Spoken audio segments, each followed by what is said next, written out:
This live, I wanted to talk about, I got a lot of your questions over the last few weeks, and I'm trying to group questions together because I don't want to start a live and just start talking about like random topics. I'd rather kind of make it cohesive. So the last couple weeks, I've been seeing a little bit of a theme in terms of recovery from abuse. So whether it's emotional abuse or narcissistic abuse, primarily this is going to be narcissistic abuse.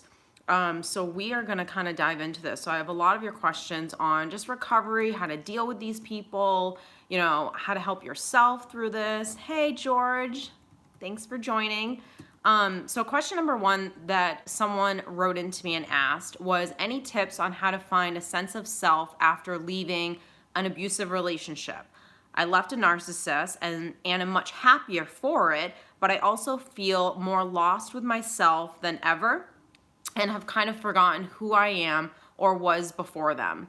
So number one, this is totally normal. And you don't have to have been in an abusive relationship to kind of feel like maybe you kind of lost yourself, right?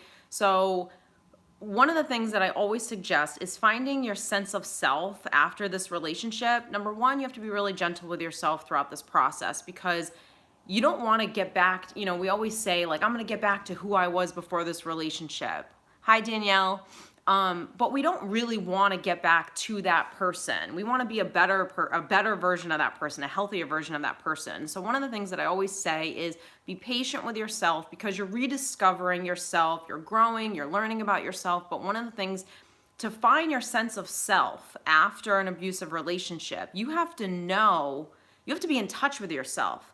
So this means this process of recovery and you kind of getting back to getting to a better version of yourself is all about getting in touch with yourself.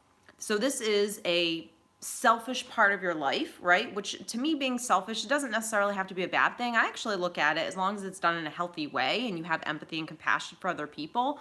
This is actually a really good thing and it's necessary because it means you're taking care of yourself. So finding your sense of self after an abusive relationship is all about what do I think? What do I feel? What do I need? And really being honest with yourself. What do you need in this moment? So, if your sister asks you for a favor and you've had a 14-hour day at work, a 12-hour day at work, you're tired, you're exhausted, and you know that doing this favor, you want to do it, but it's not good for you to do it, then you don't do it. And that's you kind of taking care of yourself and finding that sense of self because you're being true to what it is that you need, you feel, and giving it to yourself.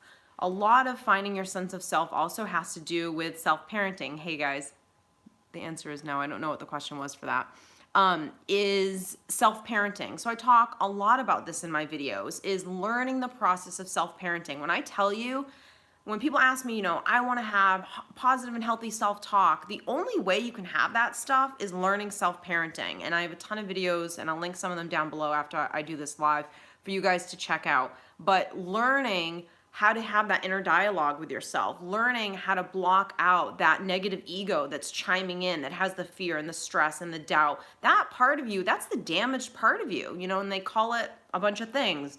Monkey brain, wounded self, whatever it is that you want to call it, wounded inner child. But there's that part of you that is damaged, wounded, and it needs assistance, it needs help, it needs love, it needs recovery. And then there's that other part of you. Sorry, I've been sick. I'm going to take a sip of this. Then I love these, by the way. These are so good. Anyways, there's that other part of you that is your soul. It's your essence. It's connected to everything, whatever you want to believe, universe, God, it doesn't matter. But there's a part of you, and sometimes it's a small whisper that we hear, but we know that that's the part of us that is unconditional love. We know that that's our cheerleader. And that's the part that you want to start tapping into more versus listening to that wounded part of yourself. That's number one. Number two is when I say, what do you need? What do you think? What do you feel? You have to really take care of yourself during this process. So I always say, like any relationship recovery article, video, whatever that you'll listen to, get in touch with family and friends again, like reconnect with people, surround yourself with the people that know and love you and are going to uplift you and support you. do coaching, do therapy, start a new hobby, work out. One of the things, and I say this all the time, I still do it, meditations, and it doesn't have to be you sitting in silence or just listening to, gong, gong, and just like, I always listen to guided meditations because I enjoy listening to words and having someone get that stuff into my subconscious that maybe isn't there right now. Or if I'm feeling a little down, getting those words to kind of uplift me and make me feel like I can do it and I'm worthy and I love myself. And that's self-love right there, like 101 self-love. So affirmations in the morning and at night, guided meditations. I'm always listening to videos from coaches to motivational speakers, just people to kind of get me amped up in the morning when I don't feel like going to the gym. That's you going through relationship recovery and taking care of yourself. So that's just a little bit of that. Let me get some of your, I don't know why YouTube does this. So when you guys ask questions, it's like there for a second and then it goes away. So, but I'll go through everything after this and answer all of your questions right now or after the live. So the next question is, hi Stephanie, could you please shed some light on the following question? Is it at all possible to prove for the court, for example, that a person is a psychopath, narcissist, and can be more harm than good to his ex-wife and his child? So unfortunately, no. No, you can't really prove that kind of stuff. What I always say is, you can't prove it, but what you want to be able to prove is the black and white stuff. So if there's physical abuse, if there's harassment, if there's threatening, that's why I always say there's no conversation, there's no verbal interaction with this person. Everything is documented, everything is over email. I don't even suggest texting. And if you do text, I would remove the person's name from your phone. That way just the telephone number shows up. That way no lawyer or judge or person can say, oh, that's not my name, they just put that name in. That's definitely a great tip to do. But document. That's all you really want to do. And unfortunately, there's not too much that we can do to protect ourselves in a court of law in that, psychological, emotional abuse kind of way. Unfortunately, I think it's just a matter of you becoming the healthiest parent that you can be. That way, when you are parenting your child, or if you have to co-parent with this person and this person is in your child's life, when you start and you have a great relationship with that child, communication is key between you and that child. Because when they come home and they tell you things that dad's doing, mom's doing, whoever is doing, having that open dialogue with that child and then teaching that child right from wrong. And it's not about throwing the person under the bus, because you don't want to do that. You want to calmly just teach them what's healthy behavior, what's unhealthy, what should have happened in that interaction versus what did happen. How did that make the child feel? Really getting also in touch with how did that make you feel, being inquisitive. Children are not, they're smarter than we think, and they know things. They're very intuitive, and they know when something's off, when they know when something's not right. And I think it's a matter of you staying connected to them and being inquisitive on how it makes them feel, letting them come up to that, getting that answer themselves. And if they don't get that answer themselves, or maybe they're in denial, depending on the age of the child and what the child's been through, teaching them and parenting them the healthy way to approach these situations or whatever that they were in versus what the parent did, and not, again, throwing the parent under the bus. What do you do when a narcissist threatens to kill themselves? I mean, we'll get into that into another video, but there's really nothing that anyone can really do.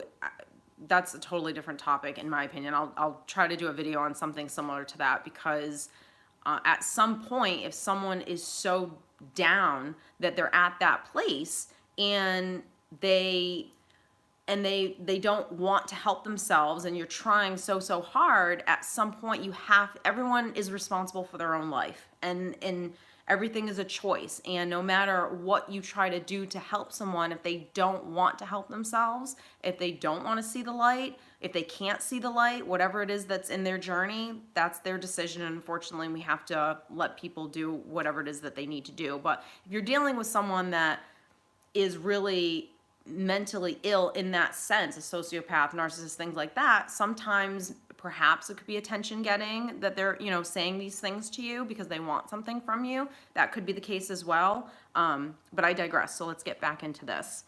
So in terms of court, all I can say is document everything. Always work on yourself, because whatever you do for yourself, you're given to that child. And I cannot stress that enough. So if you want your child to be happy and healthy and have a great life and, have healthy relationships, you need to be able to not only teach that, but model it as well. So work on yourself and have a great relationship with your child, and I promise you everything will be okay. The next question. Hi, Stephanie. In your video, Divorcing a Narcissist, you mentioned a narcissist will want to make you suffer because they are suffering inside. Is this typical? So there's two questions in this, two parts to this question. The first is this typical for them to suffer inside? Yes, it is. So how this, narcissism formed in a person is really abuse and neglect. So because of abuse and neglect that they received in childhood, they deem, and the short answer to this is they deem themselves unlovable, unworthy, not good enough, to the point where they really killed off, so to speak, their true sense of self. So who they really are, because they didn't feel validated, they didn't feel loved, they didn't feel appreciated or honored for who they naturally were. There was a part of them that felt like it just wasn't enough, and they killed off this part of themselves and replaced it with this ego, which is the narcissist. So that's why they say there's a healthy, this healthy narcissism, and then there's unhealthy narcissism. So is the narcissist suffering inside? Yes, because what happens is a narcissist needs, like we always say, narcissistic supply. So they need something outside of themselves to fill them up inside, to give them love, to give them admiration, and they don't know how to do it for themselves. So it's really like a drug addict, someone who's an alcoholic, or someone, anything, shopaholic, any kind of obsession with something to ease the pain as to what's going on inside.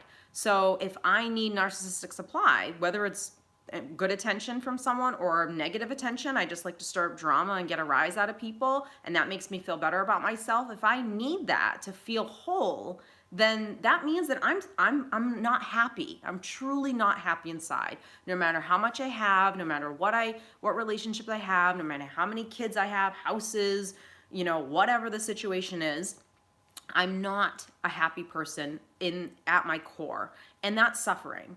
So yes, that is typical. The next part of this question, she had said, I was under the impression that the narcissists by definition are very self-assured.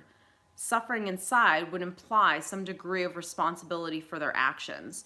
So one of the things is when a narcissist, they don't want to take responsibility for their actions. So, and because they don't want to be responsible for the pain that they're feeling, that they want to inflict pain on other people or make others suffer because they're suffering. It's that quote, hurt people hurt people. That's very self-explanatory. So the healthier that you become around this person, the more, at least in my experience, the more that I've seen that they want to make you suffer because you're not giving them what they need. So they'll want to make you suffer because you have moved on and you're living a great life. They want to make you suffer and abandon you because you're weak and vulnerable, and hurting you makes them feel good inside. Or discarding you is because, they no longer need you because you were a good source of supply and now I found someone better. So it's really just a matter of selfishness and what can I gain from other people, how much money can I get, and what do people think of me, and just all of that type of stuff to, again, make me feel good inside, make me feel better about myself because I have such a low sense of self. See, yes, every time I feel so strong and healthy, he shows up like a full force. And that's very typical. And again, it could be something really different. So if you're begging the narcissist to take you back, or begging this person, why are you doing this? And I miss you and I love you. And they're just like, no, I'm all set. Thank you. And they just like move on to another relationship. It's really the same thing. They know that you have this abandonment wound. They know that you're suffering inside. And instead of having compassion for that, maybe what they'll do is flaunt their new relationship in front of you, or tell you that, they never really loved you and you have all these issues. It's almost that type of person that wants to just kick you when you're down, and not only kick you when you're down, but spit on you, stomp on you, watch you like really suffer and then walk away and laugh. I mean, that's just really how this person is. But the stronger you get, and I get this a lot from people, is they'll say, I'm doing everything you said. I'm responding, I'm not reacting, I'm setting boundaries, I'm standing firm with things, I'm working on myself, and this person's still bothering me. This person's still harassing me or whatever. And that's very normal, because there's two things. Number one, they're used to a certain you. And so it's going to take time for them to learn that what they do, it doesn't work on you anymore. That takes time. It really does, with anyone in your life, whether they're abusive or not. The next part of it is that they just want to keep at it, and because they're relentless, to see, if I keep doing this, will they eventually break? So it's really a matter of, and it's a test of your mental toughness, of your inner strength to keep doing this. But if you really are working on yourself and you really love yourself, it'll just start to come natural to you, and you won't even care any longer how much this person keeps bothering you. You'll just keep working on yourself, and I promise you, eventually they'll go away. I promise.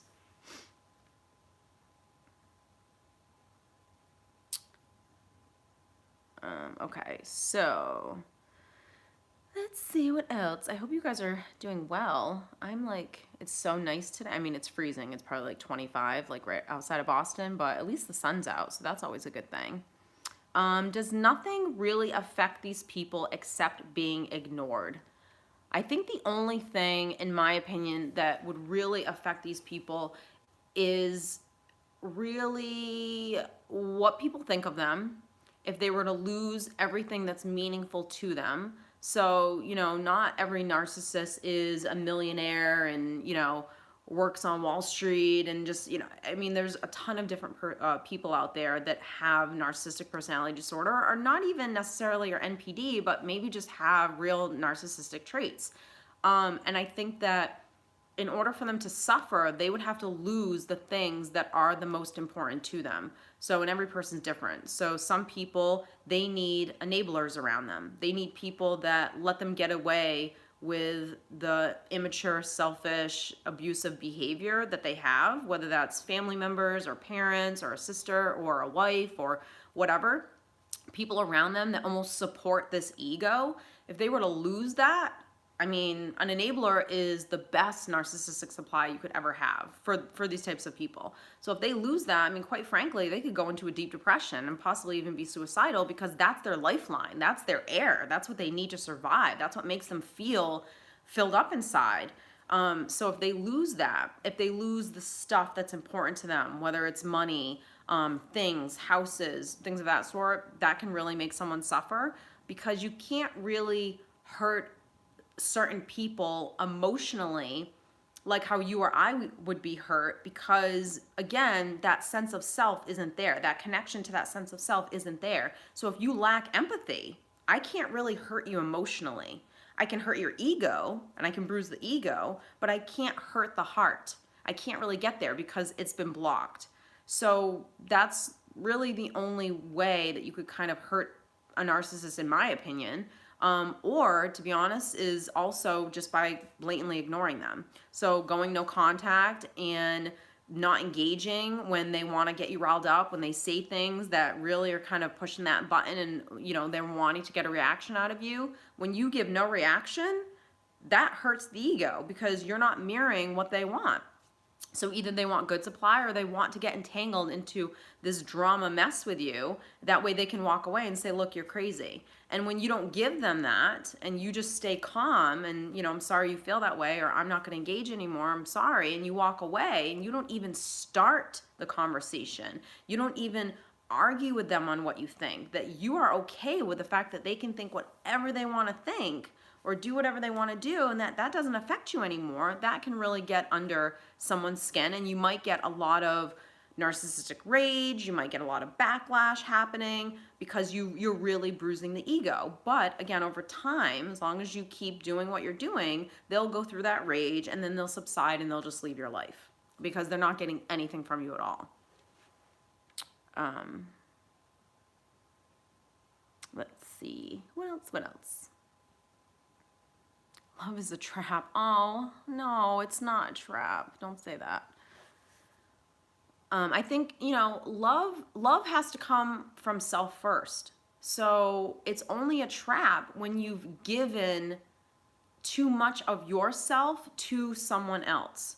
So, and here's the thing, we can't stop the fact that there are unhealthy people in the world. You can't stop the fact that, when you enter into a relationship, whether it's a relationship, whether it's marriage, whether it's a friendship, everyone's on their own journey. And when you understand that, really understand that, and you understand why people do some of the things that they do, and you have a little bit of empathy, or not empathy, you have a little bit of compassion for the fact that this person is literally not happy and really hurting and suffering inside, that they're not okay with themselves, and this is why they do the things that they do.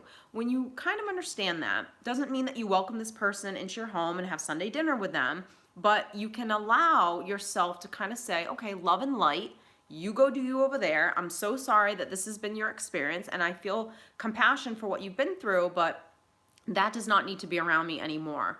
And when you understand that just because someone left you, yes, that hurts. Just because a relationship didn't work out and you really wanted it to, yes, that hurts, but that you'll be okay. When you're okay just by yourself, and you know that no matter what happens in your life, that you'll get through it, and that you love yourself, and we're born alone and we die alone, like that's life. And so when you learn how to love yourself and you're okay with this, you understand that relationships, and that's why we're here, is for relationships and to connect and bond. But the most important relationship is the one that you have with yourself. And I know that sounds really cliche, but the fact of the matter is that's really, really true. So look at the people that really are happy with themselves and have absolutely nothing. And then you see people that have everything, anyone else could ever want, money, fame, this and that. They go on trips or whatever, and they're still not happy. There's a disconnection with that person and themselves. And all I can say is doing this kind of work on yourself is love is a trap. That's okay if you want to think that. But these are just my opinions. But I think the more you work on yourself, the more you're happy in life, and you don't fear relationships. You don't fear of getting into a new relationship because of maybe you've had a shitty past, or maybe you were in this abusive relationship. When you've really healed, you're open to every experience, and no matter what experience happens, if the next relationship doesn't work out either, that's okay, because you'll be okay. So I hope that helps. Hi Stephanie, I recently found your channel, and you have some great content here. Thank you. I'd love to hear your thoughts on how to get over feelings of anger and resentment towards a former girlfriend that was an extreme narcissist and gaslighter. And every narcissist is a gaslighter. That's part of the abuse. I've been out of the relationship for about a year, although I'm still dealing with her in court. As time goes on, I've grown more angry and resentful of her over what she did to me. Thanks. So one of the things with the anger and the resentment is you have to get to what really is the root there. So what's causing the anger and the resentment? And if you unravel the story, and I do this a lot with clients, when they come to me and they're like, I'm pissed off, I'm angry, I'm this, I'm that, no matter who it is. It could be my mom said something, my sister did this, it doesn't really matter. When you get to the root of it, the root is most always, it just is always, I shouldn't even say that, is sadness. So I feel sad because of what? Because I had an expectation on who you were, and you weren't that person. And that anger really comes from that, and healing that. The resentfulness, I would want to know, where's that resentfulness coming from? Like, are you resentful because this person's, bothering you, harassing you, bringing you to court? Are you resentful because maybe you wasted a lot of time in the relationship, and that's the story that you're telling yourself? So you have to really get inquisitive on that story, and learning the self-parenting. When you learn how to parent yourself, when you are inquisitive and ask these questions, a lot of the stuff that I teach in my coaching is teaching people how to be their own coach. So you have to be able to, when you're by yourself and you feel shitty, you need to be able to ask yourself the inquisitive questions to get to the root of what you're feeling, so you can work through it. a lot of people don't even, number one, ask themselves any questions on why they're feeling a certain way. They just suppress it. And if they start to ask themselves the question and an answer starts to come up, they get so scared from the answer that they suppress the answer. And you can't do that. In order to move through anger, resentment, sadness, frustration, stress, fear, all of these things, and get to what you want to feel, which is healing and peace and joy and contentment, etc., then you have to be really honest with yourself. And you have to be able to ask yourselves those inquisitive questions and get to the root of the problem so you can figure out, okay, what is that root? And let's work through that. And again, getting to that root and working through it, it's not a one-step process. It's practice. So everything that I teach and everything that I say to you guys in these videos, this is practice. I'm not a complete human that never feels fear and stress or anger or resentment. I mean, I wouldn't be human if I didn't experience those emotions, because they're part of the human experience. But I've learned how to be really inquisitive and really honest with what it is that I'm feeling. So if I'm feeling anger, I want to get to the root of what does that anger mean? And I want to unleash the story that's attached to the anger, to the resentment, and figure out, is that story true? Love is a trap.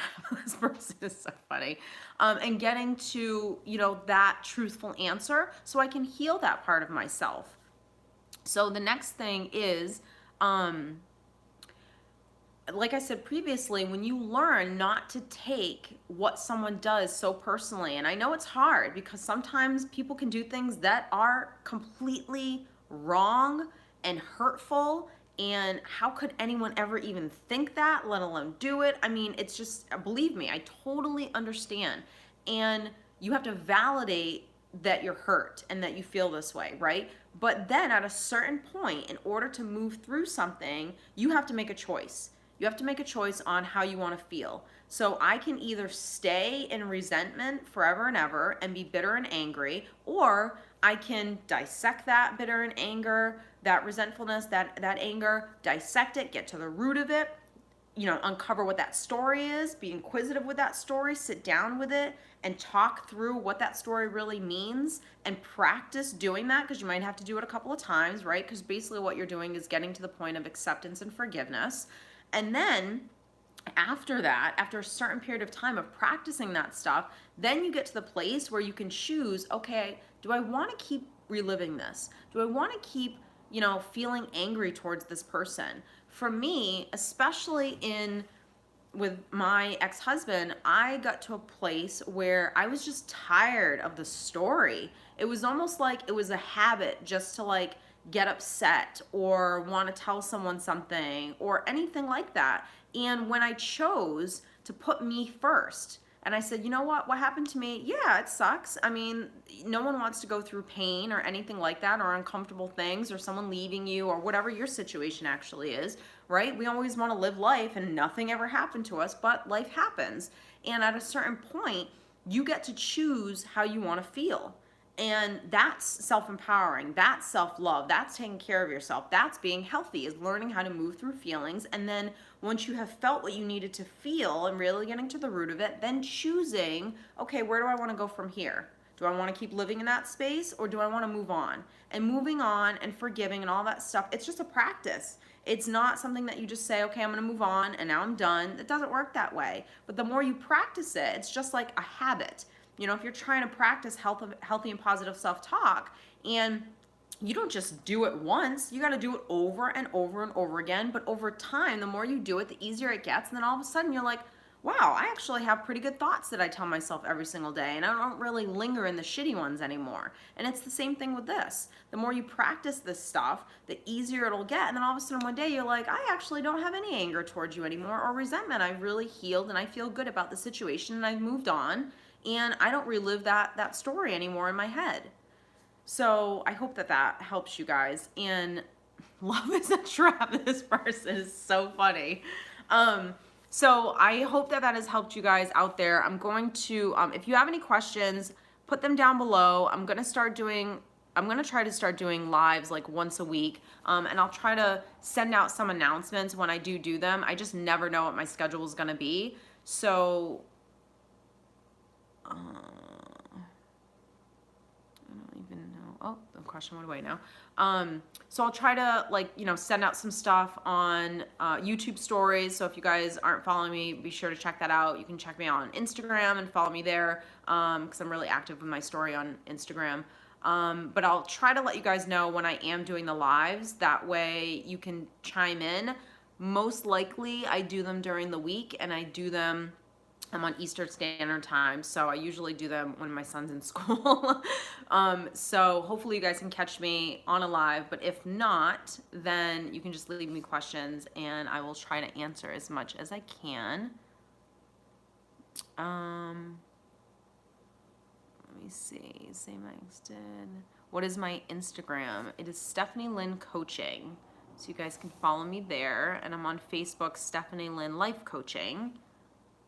Why do highly sensitive people attract people with narcissistic traits? I love that. And I am going to do a video on HSPs because I am one. And I never even knew I was for the longest time. And when I finally realized what a highly sensitive person was, I was like, oh, my peoples. Because I finally felt like, oh, I'm not a weirdo. I'm just highly sensitive. And I actually love the fact that I'm highly sensitive now, but it definitely has its downfalls too. So I will make a video on that because it is on my list, and why we attract narcissists. So be on the lookout for that. I forgot who actually just asked me that. Is there anything else from you guys other than love is a trap? You're highly sensitive too? Yeah. Just found you on Facebook. Yay. Just want to drop a huge thank you. You are so helpful and honest. I have to say, I'm just going to do like a quick rant. You guys can close this if you want because I have to rant about this. You guys are literally amazing. Like when I tell you, I get the nicest, I mean, it's like honestly, when I'm like laying in bed and I open up YouTube or I open up Instagram and I read your DMs, I'm just like, holy shit.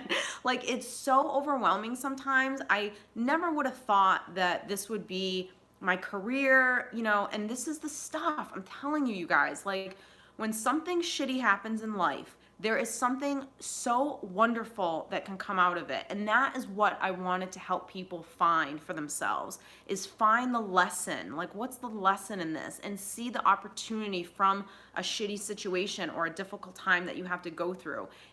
I would have never done this had I not gone through what I've been through. I would never have the job and career that I have, and the company and the brand. And I mean, I'm so grateful and thankful every single day to do what I do. I absolutely love it. And even something like if there's something that you've always wanted to do and you've been scared or fearful, or if you're trying to find the thing that you want to do, I have to say, the thing that I do now, I've always done. When people ask me how long have you been coaching, I always say my whole life because I've always done what I do now. So what I do comes so natural to me, and I've always been a good listener. My bag's gonna fall.